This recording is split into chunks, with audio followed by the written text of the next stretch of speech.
다시 발표할게요. 빈센트가 28살 때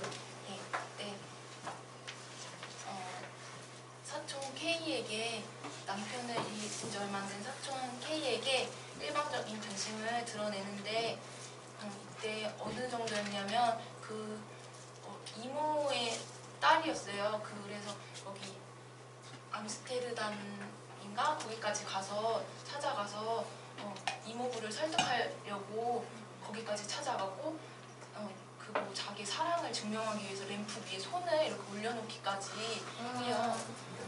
그래서 부모랑 불화를 또 겪으면서 헤이그로 이렇게 떠납니다. 집을 나와서 쫓겨났어요. 나온 게 아니라 부모님한테 쫓겨났어요. 그래서 테오도 이때 매우 화를 내는데 무슨 악마가 들어서 어린아이처럼 부끄러운 줄도 모르고 이거는 다른 얘기구나. 네.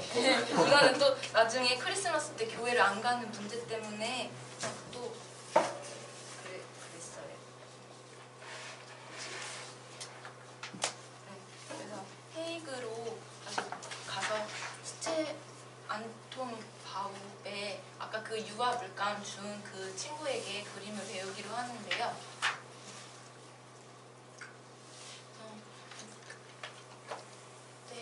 헤이그에서 이렇게 하다가 또 돈이 떨어져서 다시 에턴으로 가는데 아까 말씀드렸던 그 크리스마스 때 교회 안 가는 그 사건 때문에 다시 쫓겨나게 돼서 다시 헤이그로 가서 그림을 배우는데 이때도 돈도 없고 모델을 찾을 수가 없어서 그 기차역의 대합실이나 3등 대합실 가격 싼 곳 거기에 있는 사람들을 그리거나 급식소나 양로원, 복권가게 등에 가서 스케치를 했대요.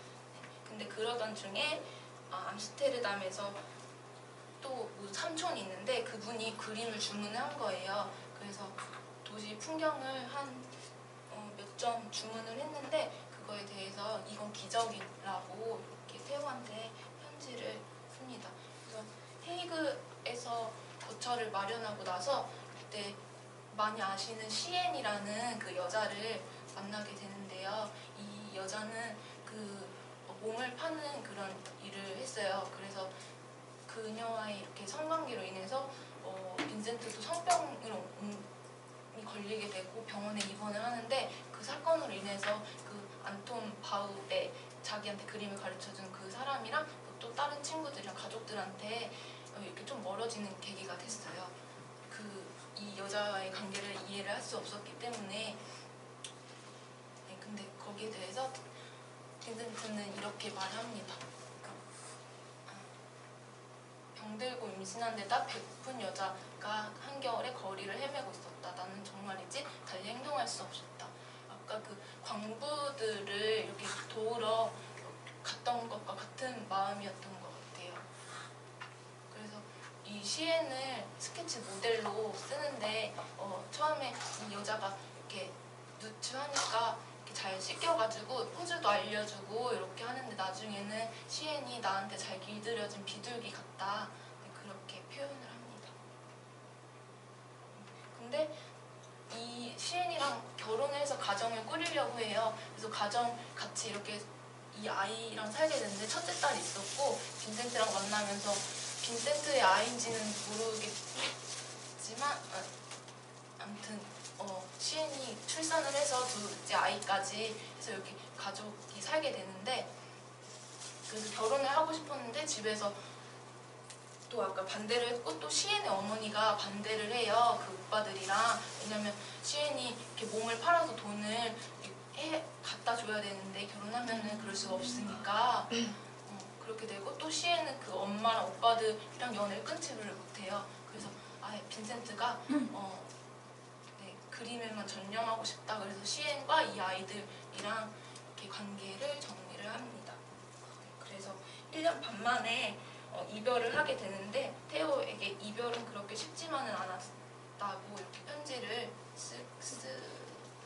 썼습니다.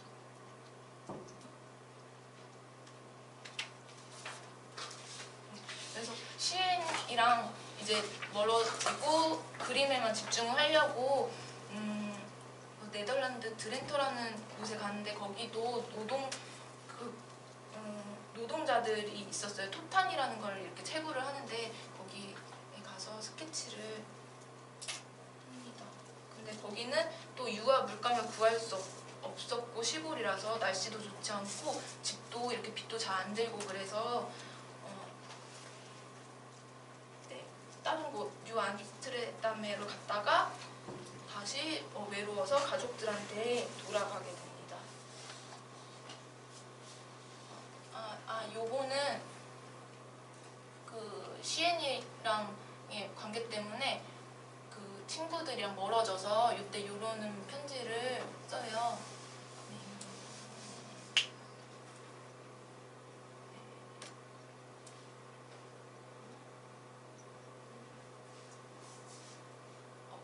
그거는 잠깐 제가 그것 때문에 편지를 썼는지 모르겠고 아무튼 요거는 빈센트가 밀레를 되게 존경을 했는데 밀레의 영향을 받은 그런 편지 문구를 이렇게 했어요. 밀레가 그 농촌 그림들을 많이 그려서 그 복사품을 빈센트도 많이 그렸었거든요. 근데 밀레의 삶을 보면서 빈센트도 저렇게 살아야겠다 생각을 했던 것 같아요. 그래서 밀레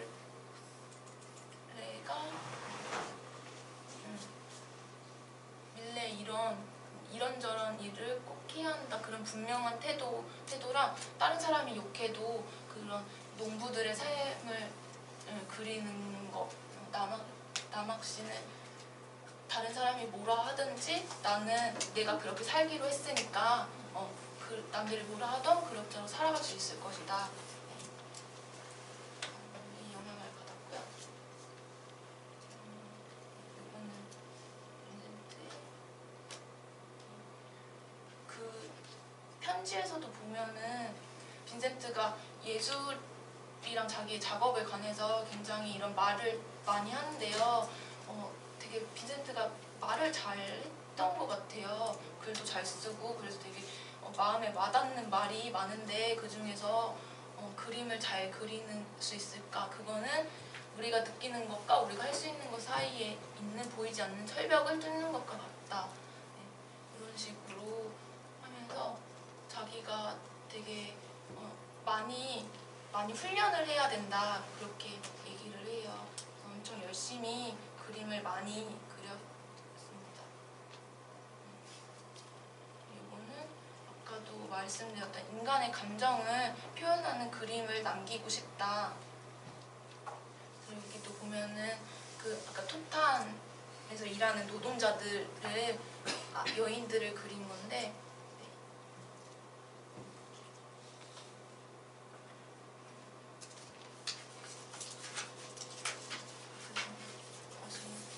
부모님한테 돌아가는데 돌아온 빈센트를 받아주기는 하는데 어머니랑 아버지가 그렇게 편찮지 않아 해서 테오한테 이 부모님들이 나를 거친 개로 이렇게 생각하는 것 같다 그런 편지를 쓰게 되고요. 그럼에도 불구하고 부모님들은 그 목사관 뒤편에 작은 뭐 창고 같은 게 방이 있었는데 그거를 비워주고 거기에다 작업실을 마련해요. 근데 이렇게 갈등이 부모님이랑 계속 되니까 따로 마을 떨어진 곳에 작업실을 마련을 하거든요. 거기에서 작업을 하고 거기 디넌의 그런 농부들의 가정을 많이 또 그림을 그리게 됩니다.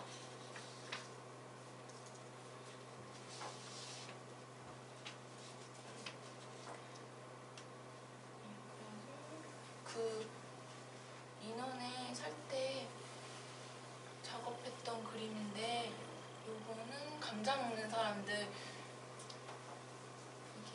빈센트의 초기 작품 중에서 걸작이라고 평가됐는데 저는 처음에 그게 와닿지가 않았어요. 저는 그 나중에 후기 작품들 별이 빛나는 밤에 그런 작품을 좋아했기 때문에 그랬는데 여기서 제가 왜 이렇게 노란 배경을 했냐면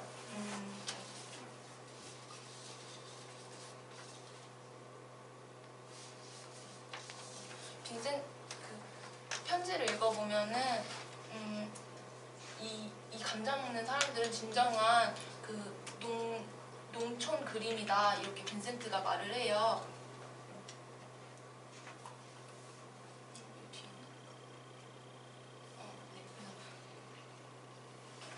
그 노동자들의 손과 정직하게 노력해서 얻은 식사, 그 감자를 먹고 있는 그 모습의 그림을 보고 사람들이 영문도 모르는 채 그 그림에 감탄하고 좋다고 인정하는 것이 내가 궁극적으로 바라는 일이다. 이렇게 얘기를 합니다.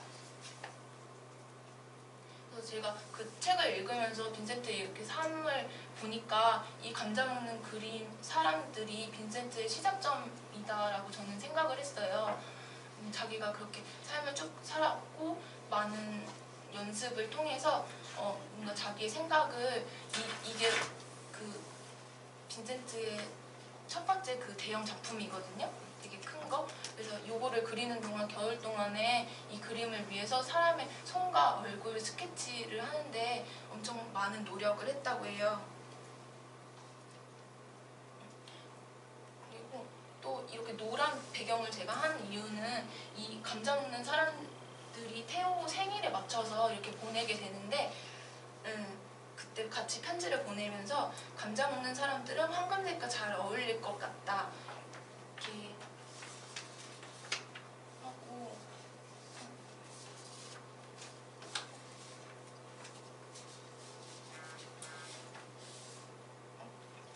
잠시만요.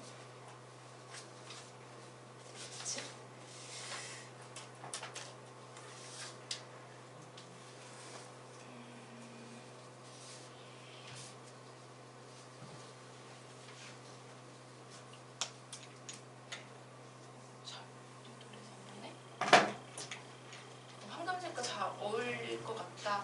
혹은 짙게 그늘진 잘 익은 곡물색의 벽지를 바른 벽 위에 걸어놓아도 잘 어울릴 것이다.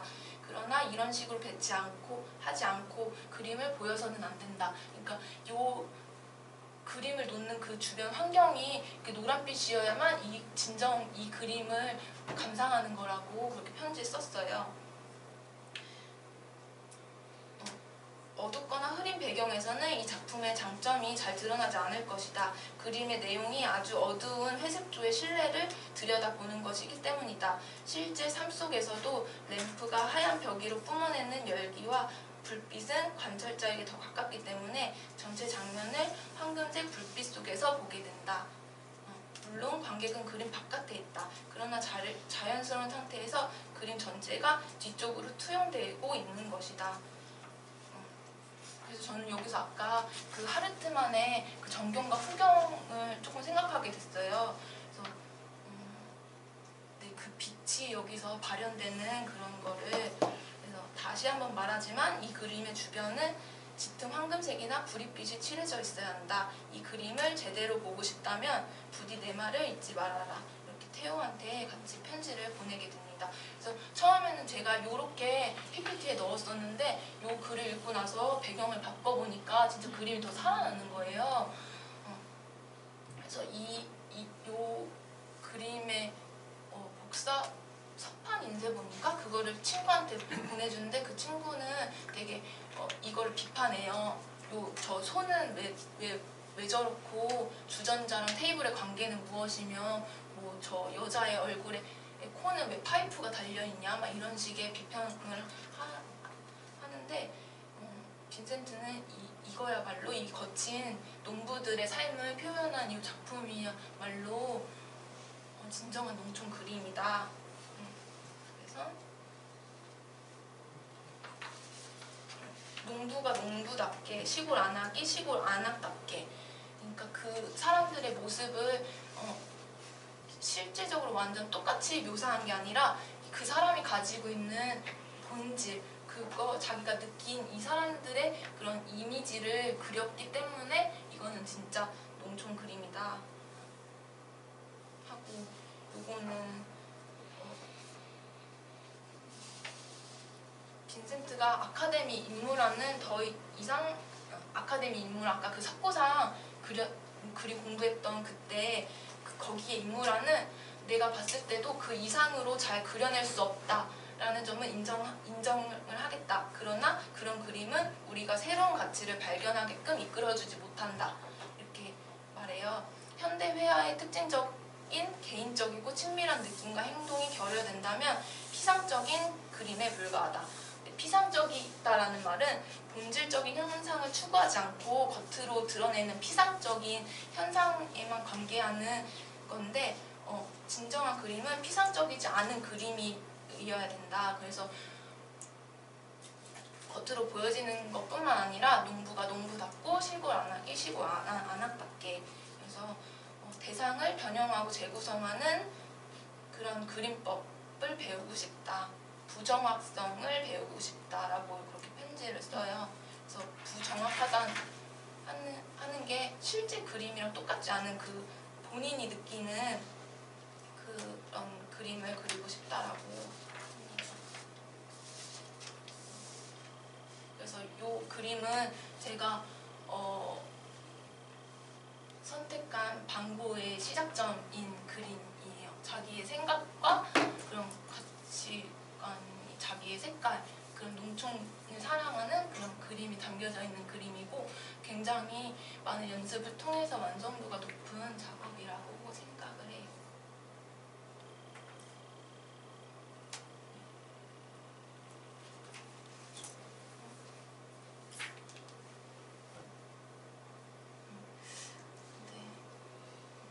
제가 처음에는 이 그림이 별로 마음에 들지 않았기 때문에 제가 영문도 모르는 채 그 그림에 감탄하고 좋다고 인정한 거는 아니었어요. 제가 이런 내막을 알고 보니까 이 그림을 선택하게 된 거지. 그래서 그 일화 중에 하나로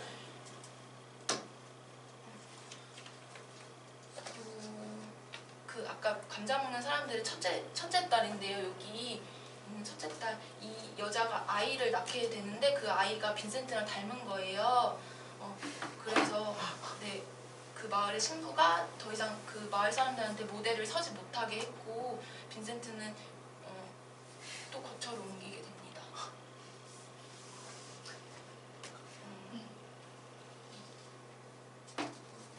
그래서 벨기에 여기서 항구 도시였는데 여기서 이렇게 그림을 배우게 되고 이번에도 아카데미에 들어갔는데 또 그만두게 돼요.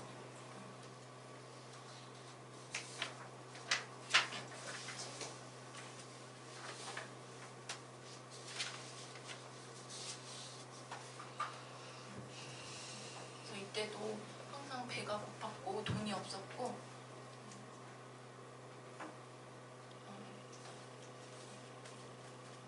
또 같은 맥락인데 그 아카데미에 있는 동료들과 의 얘기를 써놓은 거예요. 그들의 그림은 완벽하지만 완벽하지 않다. 실제로 보면은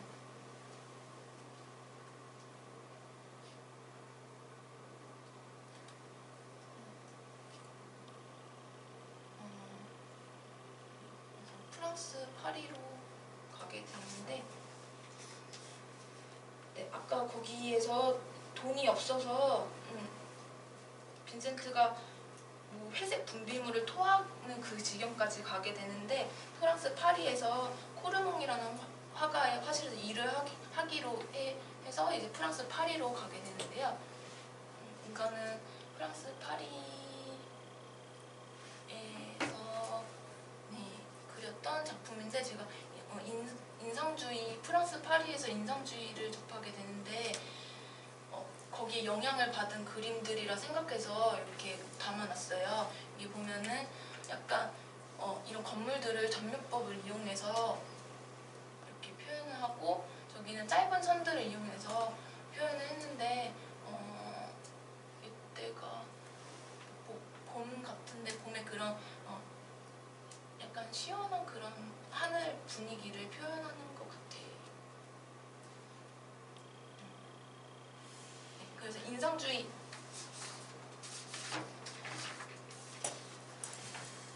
인상주의를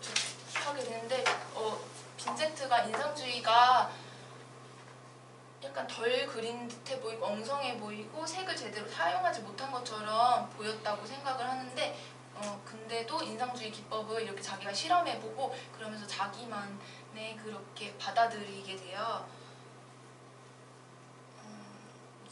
그래서 여기는 파리에 와서 초기 작품인데 그 네덜란드의 헤이그아파라고 있는데 거기 네덜란드에서 살 때 렘브란트의 그림을 좋아했는데 거기는 되게 어두고 회색조의 분위기예요.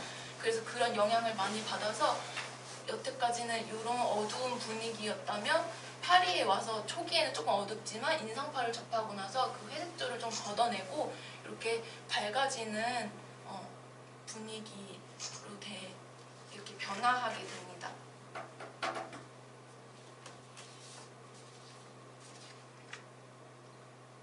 그래서 요거는 파리에서 25점의 초상화를 그렸는데 이것도 모델할 돈이 없어서 자기 자신을 그렸던 것 같아요. 거울을 보면서. 그래서 요거는 마지막 초상화. 동생한테 편지를 이렇게 보냅니다. 편지를 읽으면서 어떻게 이렇게 긴 글을 썼을까 되게 묘사도 이렇게 하나하나 다 하면서 빈센트가 되게 글 쓰는 거를 좋아했던 것 같아요. 그래서 프랑스 파리에서 그 인상주의 친해진 화가들이랑 전시를 하게 되는데 작은 거리의 화가들이라는 거는 그 당시 큰 거리의 화가들이라는 그런 명칭이 있었어요. 그거는 기존의 인상주의파 화가들이 그 큰 대로의 클리시대로 거기에서 작업을 했는데 그 사람들을 지칭해서 빈센트는 우리는 그 작은 골목의 거리에 있는 화가들이다 그렇게 불렀다고 합니다. 그래서 그 사람들이랑 전시를 하는데 한 카페에서 전시를 하는데 이게 카페 주인의 초상화예요. 이 사람이랑 뭐 비밀스러운 연인 관계였는데 그래서 덕분에 여기서 전시를 하게 돼서 빈센트는 친구들의 그림을 팔 수 있다는 생각에 되게 좋아해요. 근데 이 카페가 뭐 부도가 나서 그 그림들이 같이 이렇게 넘어가요. 빈센트의 그림을 찾지 못하게 되고 그리고 옆에는 빈센트가 자주 가는 식당인데 거기서도 그 작가들이랑 같이 전시를 했어요. 근데 여기서는 식당 주인도 그렇고 방문하는 손님들도 저 그림 뭐냐 막 이렇게 되게 비평을 받아요. 비난을 받아서 빈센트가 거기에 되게 상처를 받고 파리를 떠나겠다. 나는 아를로 가겠다. 그래서 아를로 갑니다. 그래서 이때 추운 겨울에 도착을 했는데 추워서 밖에 나가지 못하지만 빈센트는 엄청 그림을 많이 그리고 싶어 했기 때문에 여기 호텔 안에 있는 그 유리컵에 있는 아몬드 가지를 그림을 그려요.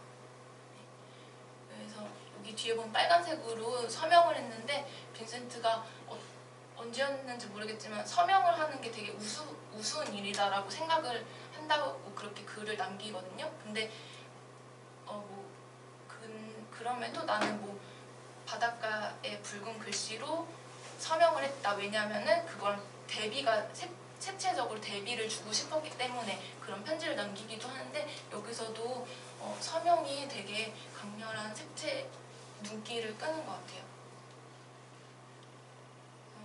아를에서 이 노란 집의 구에서 여기를 기점으로 예술가 공동체를 꿈꾸게 됩니다.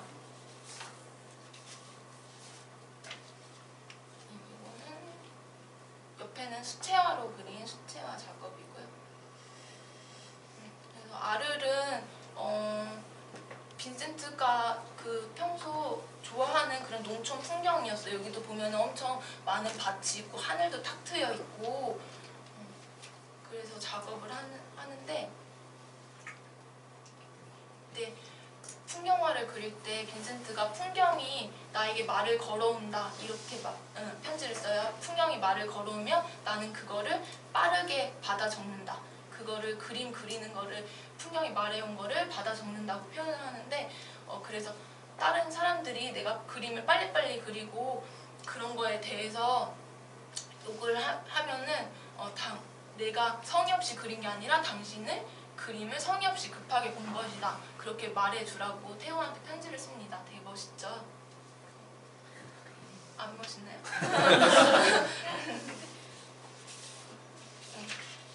이렇게 열심히 작업을 하면서 공동체를 아까 꿈꿨다 그랬잖아요. 그래서 고갱이 왔으면 좋겠다고 해서 태호랑 같이 이렇게 고갱이 이쪽에 알을 올 수 있게 되게 노력을 해요. 그래서 태호가 고갱의 그림 한 점을 팔아줘서 그 돈으로 이렇게 알을 오게 됐는데 그 전에 네, 요것도 대지에 아까 밀레의 영향을 받은 여기서 보면은 실제로 대지가 어떤 색인가에는 별로 관심이 없다. 그래서 이거를 대지를 상상으로 그렸다 그 말이 아니라 자기가 느낀 그 대지의 색깔을 표현했다 그 말인 거예요. 그래서 이때 작업 엄청 하면서 이제는 더 이상 어떤 의문도 없다 이렇게 말하고 이 시기쯤에는 내가 진정 화가인지 의문이 들었을 적이 있었는데 이제는 더 이상 그렇지 않다 이런 편지를 쓰면서 진짜 작가라는 생각을 했던 것 같아요. 그래서 고갱이 오게 되는데 여기서부터 좀 그런 갈등이 시작이 되는데 죽음으로 가는 고갱이 온다고 해서 요 해바라기 그림으로 그 노란집 작업실을 이렇게 꾸며놔요. 고갱이 오면 짜잔 이렇게 보여주려고. 고갱이 평소 빈센트 해바라기 그림을 좋아하기도 했고 그래서 이렇게 작업을 열심히 하는데 고갱이 와서 둘의 생활이 처음에는 좋은 것처럼 보였는데 가면 갈수록 안 맞는 거예요. 제가 너무 다 아는 얘기만 하는 것 같기도 하고 그래서 둘이 이렇게 대화를 하는데 그게 점점 싸움이 되고 논쟁이 되고 안 그래도 그림 그리느라 힘들어 죽겠는데 얘랑 또 말싸움까지 하니까 네 그런 거죠. 그래서 결국에 이렇게 또 다툰 어느 날 크리스마스 이브가 아니고 23일쯤에 그때 또 싸우고 나서 고갱이 이 상태로는 그 노란 집에 들어가면 또 싸울 것 같아서 호텔에 공원을 걷고 있었는데 빈센트가 면도칼을 가지고 와서 자기를 협박했대요. 근데 그 누구지? 고갱은 원래 체육을 좀 이렇게 잘하는 사람이라서 상대가 안 됐는지 다시 이렇게 집으로 빈센트가 가는데 그러고 나서 그 노란 집에서 귓볼을 자르거든요. 왼쪽인지 오른쪽인지 모르겠지만 귓볼을 잘라서 그거를 그 사창가의 어떤 청년한테 이렇게 잘 간직해라 하고 줘요. 그래서 경찰이 다음날 아침에 빈센트 집으로 찾아가니까 의식을 이렇게 쓰러져 있고 그래서 그 사건으로 고갱이 태호를 불러서 태호가 이렇게 오게 되고 태호랑 같이 고갱은 다시 파리로 떠나게 됩니다. 그 둘이 무슨 문제 때문에 싸웠는지 좀 궁금하긴 한데 그것까지는 제가 자세히 찾아보지 못했고 아무튼 요 해바라기 작품은 관한 일화가 있는데 그 고갱이 떠나고 나서 작품을 자기 그 노란 집에서 그렸던 습작을 다 놓고 가요. 그래서 그 빈센트한테 편지로 이 해바라기 그림을 2점 보내줘라. 대신에 내가 놓고 간 습작을 모두 주겠다 그래요. 근데 빈센트는 거기서 되게 화가 나거든요. 그래서 그 습작은 필요 없고 나는 이 그림을 보내줄 수 없다 이렇게 거절을 해요.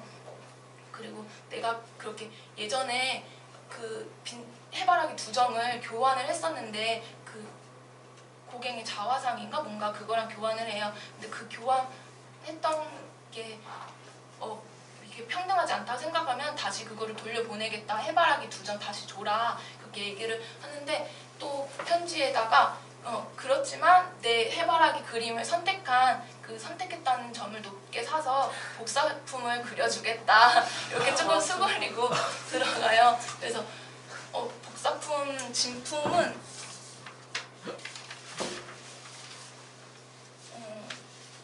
요거는 진품은 아니고 그 복제품 2점 중에 1점이에요.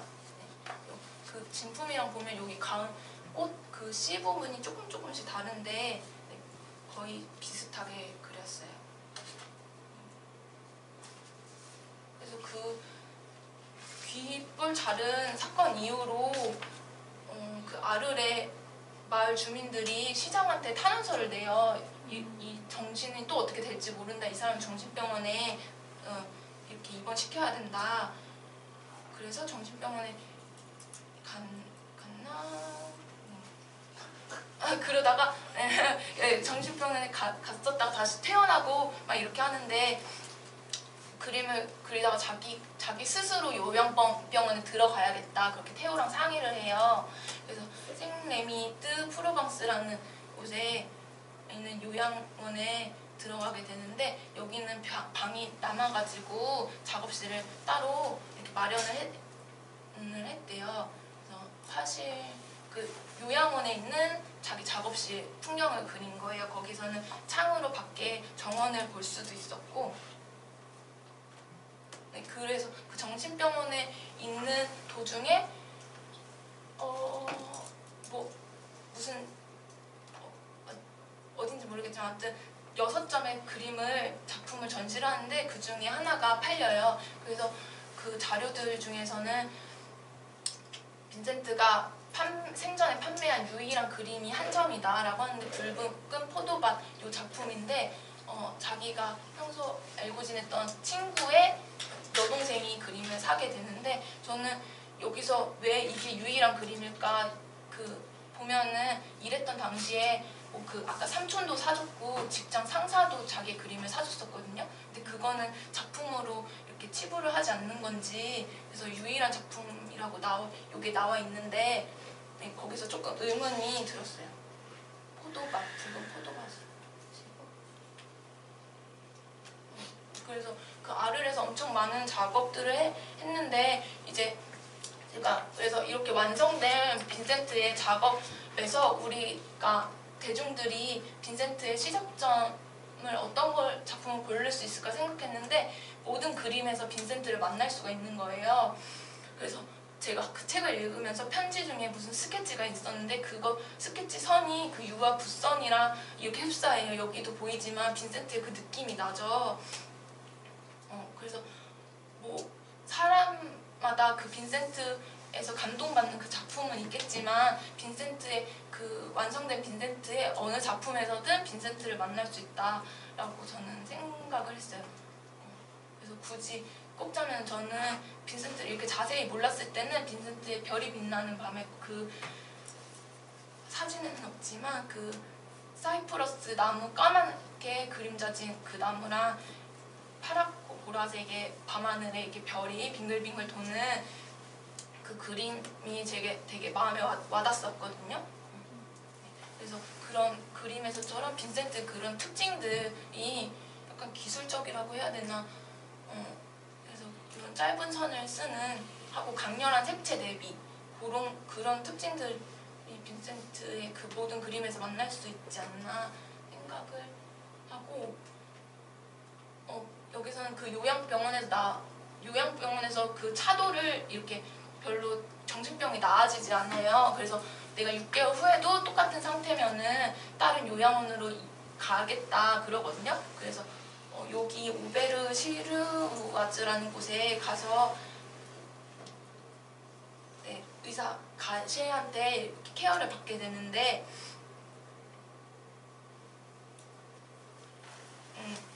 그렇게 되는데 여기서도 정신병은 틈틈이 있고 그리고 태호가 결혼을 하면서 이렇게 지출이 많아지고 또 무슨 사업을 하려고 그러는데 그게 돈 문제로 조금 이렇게 난관에 거쳐요. 그래서 태호를 만나러 갔다 오는 날이 있었는데 그 날에 태호가 건강이 매우 안 좋았고 그 집안도 무슨 경제적인 문제로 되게 싸움이 이렇게 안 좋은 거예요. 심각한 거예요. 분위기가. 그래서 거기서 빈센트는 또 이렇게 압박을 받고 나중에는 자기가 군대에 입대하겠다, 군인이 되겠다 그런 편지까지 쓰거든요. 태호한테. 그렇게 하다가 네, 이제 점점 하게 됐는데, 요거는 빈센트가 엄청나게 이렇게 하루 종일 그림만 그리다 보니까 자기의 삶이 없다고 생각을 해요. 네, 그래서 나중에는 육체적으로도 결혼을 해야 된다 그렇게 생각이 안 들 정도로 그렇게 되고, 되게 그 그림 그리는 거에 모든 걸 이렇게 쏟아 부었던 사람인 것 같아요. 그래서 요거 밑에 구절은 별이 빛나는 밤에를 그리면서 반짝이는 밤하늘 는 나를 꿈꾸게 한다 그러면서, 별에는 우리가 왜 갈 수 없을까 하는데, 별에 간다는 거는 기차를 타고 이렇게 한 번에 슝 갈 수 없는 거기 때문에, 늙어서 평화롭게 죽는다는 거는 별까지 걸어간다는 뜻이다. 이렇게 하면서 약간 죽음에 관해서 이렇게 생각을 하는 것 같은데, 이 말이 되게 멋있는 것 같아요. 별까지 걸어간다는 거, 평화롭게. 근데 자기는 너무 지쳤기 때문에 걸어갈 힘이 없어서 이제 권총으로 자살을 하게 되는. 근데 영화에서도 나왔지만 그게 자살인지 타살인지는 정확하게는 모르지만 자살인 것 같아요. 제 생각에는. 그때 태호로부터 이제 경제적인 지원을 받을 수 없게 될 수도 있다, 그런 상황이 있었기 때문에. 그리고 편지에서도 보지만 네, 이렇게 동생한테 너무 자기가 짐이 된다, 이런 항상 미안한 마음을 가지고 있어요. 그래서 나중에는 갚을 수 없다면 내 영혼을 주겠다, 이런 말도 하거든요. 근데 또 태호가 너무 이렇게 형을 좋아하는 마음이 느껴져요.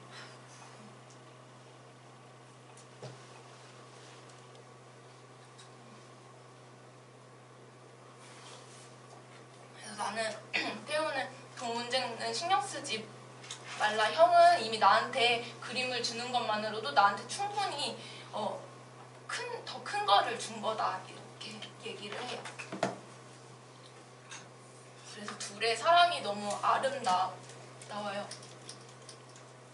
물론 그때 프랑스에서 잠깐 살 때 2년 동안 태호는, 그러니까 형이 뭐 너무 좋은 사람이지만 어떤 때는 형을 이해할 수 없다, 형은 자신 이외의 것에는 너무 냉정하고 뭐 그렇다는 식의 말을 하긴 하지만, 둘의 우애는 너무 이렇게 아름답습니다. 그래서 이때 1896년 7월 27일 이때 권총을 쏴게 되고요.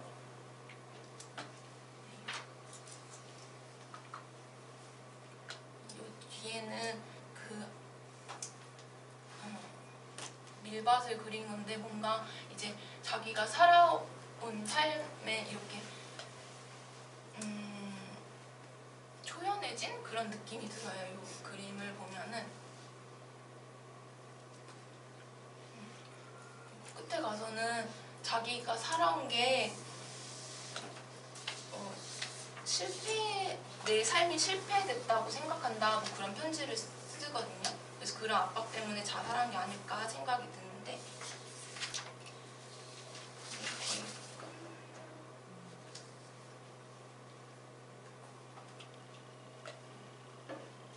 그래서 빈센트가 죽고 나서는 태호가 되게 형을 알리려고 전시회를 이렇게 하려고 하는데, 태호도 무슨 병으로 빈센트가 죽고 나서 6개월 후에 죽어요. 매독이었나? 뭐 그런 거였는데, 근데 그 이후에 태호의 아내 요가 그 작품들을 모으고 편지들을 모으고 그 이사 갈 때마다 바리바리 싸가지고 하는데, 그 편지는 빈센트가 태호한테 보낸 거는 많이 남아있지만, 태호가 빈센트한테 보낸 거는, 빈센트는 그 내용이 다른 사람한테 남겨질까봐 바로바로 불에 태워버리거든요. 그래서 태호가 보낸 건 거의 남아있지 않고 빈센트 것만 이렇게 남아서 책으로 묶어서 출판하는 작업을 요가하는데, 자기는 그 출판하는 작업을 하면서 나는 그 편지에서 빈센트를 찾고 싶은 게 아니라 태호를 찾고 싶어서 그 작업을 했다, 이렇게 말을 해요.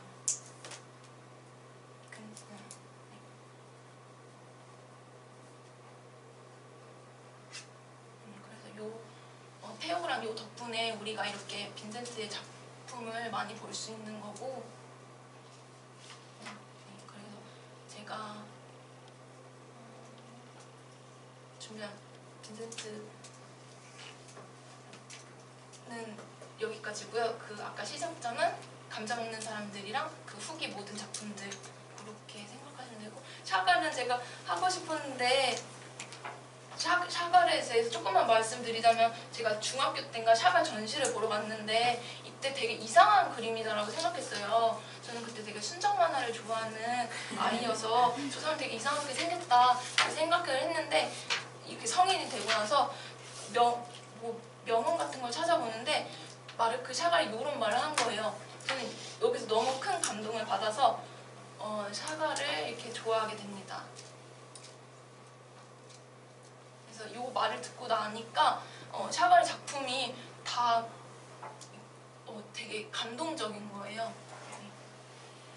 그래서 저의 샤갈의 시작점은 이 글을 읽고 나서 샤갈이랑 이 그림이랑 같이 그 벨라와의 사랑이 되게 아름답다 그렇게 생각을 했어요. 그래서 이렇게 첨부 자료. 저희 발표는 여기까지입니다.